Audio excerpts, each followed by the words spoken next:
भाजपच्या एका महिला पदाधिकाऱ्यासाठी नागपूरचं महापौर पद आरक्षण हे खुल्या प्रवर्गातील महिलेसाठी राखीव ठेवण्यात आलं असा आरोप काँग्रेस नेते विजय वडेट्टीवार यांनी केला होता। यावर ज्येष्ठ भाजप नेते चंद्रशेखर बावनकुळे यांनी प्रतिक्रिया दिली। महाराष्ट्राच्या सोडती पारदर्शकपणे कॅमेऱ्याच्या नियंत्रणात पार पडत असतात, कुठल्या पद्धतीने त्यामध्ये हस्तक्षेप करता येत नाही। मात्र वडेट्टीवार यांनी ज्या पद्धतीने आपलं मत व्यक्त केलं आणि आक्षेप घेतला हे अशोभनीय आहे असं बावनकुळे म्हणाले।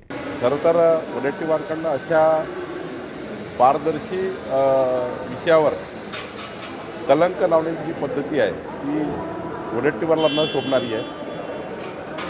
शेवटी महिला आरक्षण होत असताना किंवा SC ST आरक्षण होत असताना कुठल्याही पद्धतीचा कुणाचे हस्तक्षेप त्या ठिकाणी चालत नाही, कुणी करत नाही आणि अशा पारदर्शी प्रशासनामुळेच आज महाराष्ट्राची पत ही देशामध्ये आहे।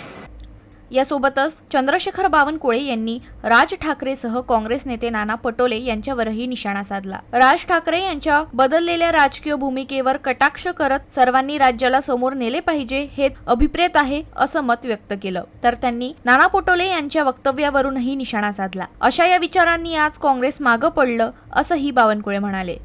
ठीक आहे ना, चांगलंच आहे। महाराष्ट्राचे संस्कार संस्कृती अशीच आहे की सर्वांनी एकत्र येऊन राज्य पुढे नेलं पाहिजे, राज्याच्या विकासाकरता सर्वांनी एकत्र आलं पाहिजे, हेच या महाराष्ट्राला अभिप्रेत आहे।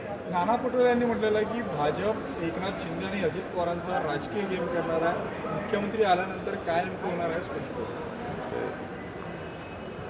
काँग्रेस अशाच विचारांनी काँग्रेस मागे गेली आहे, आमचे विचार असे नाही आहेत।